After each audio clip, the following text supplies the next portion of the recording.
Hola, bienvenidos al canal. Vamos a ver este problema muy interesante que fue propuesto en un examen de la UNED. Dice así: en ausencia de gravedad, una partícula de masa ma choca a velocidad v sub a con la partícula 1 de un cuerpo rígido compuesto por tres partículas en las posiciones R1, R2 y R3. Las tres partículas pertenecientes al sólido rígido se encuentran inicialmente en reposo. Punto.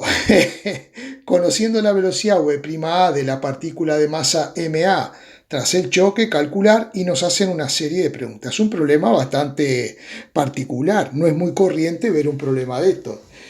Así que vamos a tener que dibujarnos nuestros ejes, X e Y, ubicar las masas, porque aquí tenemos las posiciones, y para luego ir contestando lo que nos vayan pidiendo. Así que los invito a quedarse a ver el vídeo.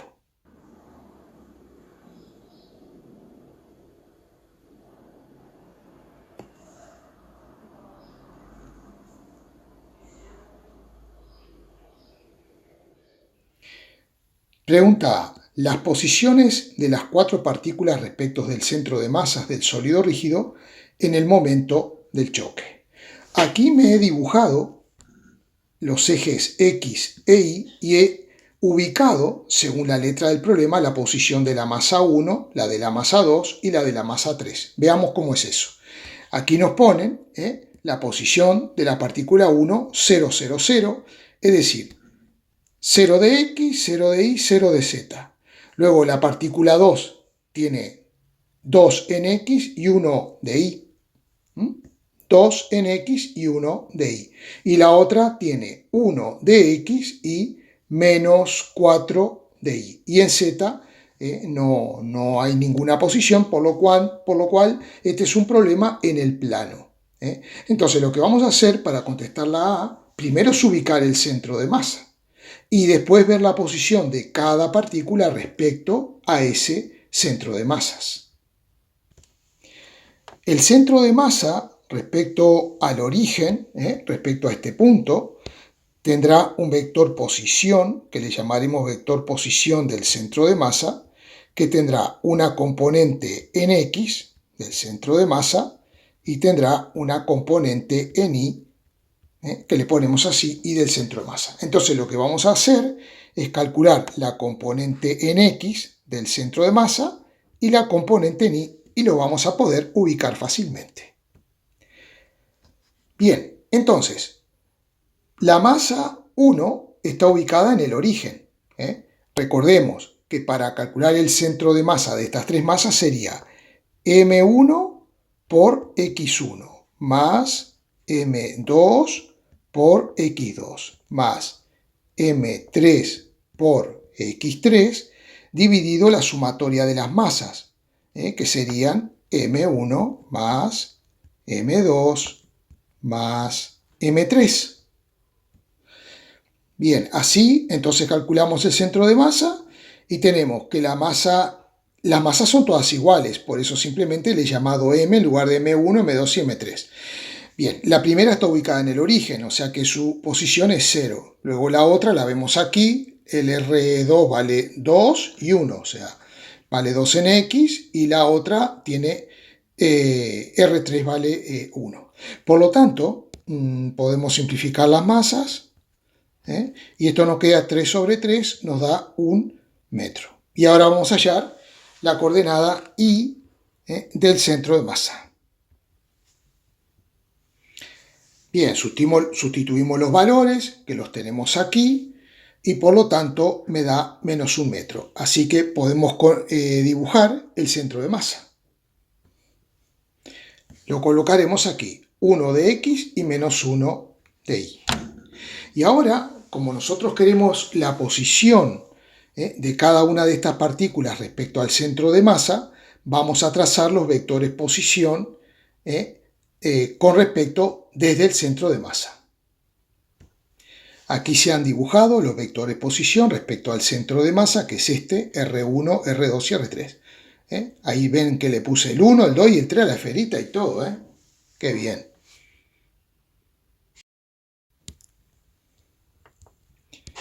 Bueno, he colocado aquí el centro de masa con sus componentes X e Y. Para determinar la posición de la partícula 1, aquí tengo el vector posición. Puedo considerar que este vector posición es la suma de este vectorcito. Vamos a dibujarlo. Este vector puedo considerar que es la suma de menos 1 y más un J metros. Entonces lo vamos a escribir aquí y nos quedará que R1 será igual menos 1i más un J metro. ¿Y cómo determinaremos la posición respecto al centro de masa de la partícula 2? Bueno, en X, ¿cuánto hay? Hay más 1, lo ponemos aquí, 1i. Y en J, ¿qué pasa? J es positivo, es 1, 2, o sea, más 2J metro. Y por último, el R3, que tendrá, el R3 será este, o sea, menos 4J. Y ya tenemos la posición de cada una de las partículas respecto al centro de masa. Pregunta B. El vector velocidad del centro de masas del sólido rígido tras el choque. Entonces, veamos lo siguiente. Vamos a dibujar ahora la masa A que va a chocar contra la masa 1 y tenemos la situación de la masa A antes y luego de la colisión con este sólido rígido. Bueno, para imaginarnos más que estas tres masas forman un sólido rígido, yo ahí he unido las masas por unas varillitas que no tienen masa y he dibujado el centro de masa. Y ahora, esta es la situación. Antes de la colisión, la masa A se mueve con una velocidad de 7J y choca con la 1. Luego de la colisión, esta queda con una velocidad de 1J y la velocidad de 1 en principio no la sabemos. Pero hay una cosa, las únicas fuerzas que actúan en este sistema formado por la masa A y el sólido rígido son las fuerzas de interacción que surgen entre A y la masa 1, porque el sistema está aislado de todo el resto del universo, ya que no hay fuerzas gravitatorias. Entonces las únicas fuerzas presentes son las fuerzas de interacción entre estas dos masas, por lo cual el sistema está aislado dinámicamente, ya que la suma de esas fuerzas de interacción para el sistema es 0 y el momento lineal del sistema se conserva en este caso. Bien, aquí hemos dibujado la interacción entre la esfera A y la esfera 1 y las fuerzas de interacción, pero teniendo en cuenta que en realidad esta fuerza actúa sobre todo el sólido rígido, ¿verdad? Y la podemos representar en el centro de masa, o sea, imaginar que esta fuerza actúa en el centro de masa. Por lo tanto, teniendo en cuenta que el momento lineal del sistema antes del choque es igual al momento final del sistema luego del choque, yo puedo escribir lo siguiente. Antes del choque, el único momento lineal que tengo, dado que las tres partículas están en reposo, es el de la masa A. Entonces, ese momento será la masa A por la velocidad de A. Eso antes del choque. Es decir, la A se refiere a antes del choque, pero también es la de la masa A, ¿verdad? Vale, entonces esto nos va a quedar, haciendo cuentas, la masa A vale 0,1 kilogramo y la velocidad nos dicen aquí que está según el eje Y y vale 7, entonces pongo 7J. Esto me da 0,7J kilogramos metros por segundo.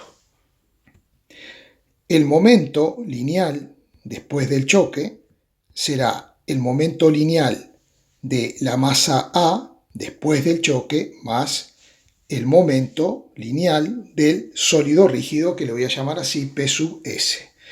Entonces, como sabemos que esto es igual al momento inicial, nos va a quedar 0,7 J, que es el momento antes de la colisión. El momento final de A, el momento final de A será la masa de A, que es 0,1 kilogramo, por la velocidad final de A, que aquí nos la ponen, vale un J. Así que entonces eso nos estará dando 0,1 J más el momento final del sólido, que lo voy a escribir así.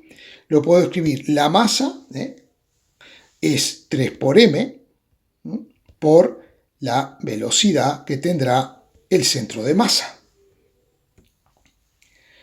Entonces, despejando la velocidad del centro de masa, me queda 0,7 menos 0,1 sobre 3 por 0,1 que me da 0,3. Entonces, esto me está dando 0,2 J metro por segundo. Así que ya sabemos la velocidad del centro de masa. Pregunta C. La velocidad angular del cuerpo rígido tras el choque. Bien, tenemos que tener en cuenta que otra magnitud que se va a conservar es el momento cinético o momento angular, que lo designamos con la letra L. Entonces, el momento angular antes de la colisión será igual al momento angular después de la colisión. Y lo vamos a tomar respecto al centro de masa. Por tanto, el momento antes de la colisión, el momento angular, será simplemente el momento angular que tenga esta masa cuando se encuentre en este punto, casi está chocando con la masa M1. Por lo tanto, ya sabemos la posición respecto al centro de masa, que será R1, coincidirá con R1. Por lo tanto, y de acuerdo a la definición de momento angular, que es R, producto vectorial P, que es el momento lineal, entonces esto nos va a quedar. Entonces nos quedará R1, que es menos I más J, producto vectorial, P, que es la masa por la velocidad, o sea, 0,1 por 7 nos da 0,7 J. Kilogramo metro por segundo, está la unidad de P, aquí.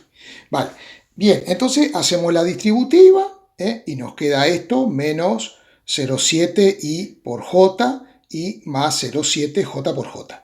Vamos a ver el producto vectorial de I por J. Aquí he dibujado los tres versores y recordemos que si me muevo en sentido antihorario, el producto de dos vectores me da el otro. O sea que I por J me da K. Pero también recordemos que si me tengo que mover en sentido horario, J por I, por ejemplo, me daría menos K. I por K que me da menos J. K por J menos I, ¿vale? Bien, entonces en este caso I por J, eso nos dará K, y algo muy importante, J por J, sabemos que eso nos da 0. Así que ya tenemos el momento angular antes del choque. Menos 0,7 K kilogramo metro cuadrado por segundo, que es la unidad del momento angular o momento cinético.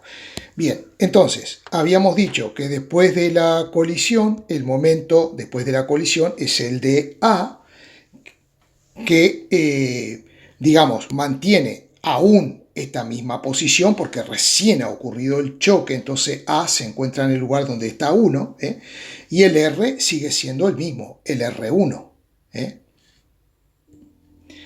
Entonces, el momento angular de la masa A nos quedará de esta forma y resuelto nos da menos 0,1 K porque la velocidad vale 1, un J, metro por segundo después de la colisión.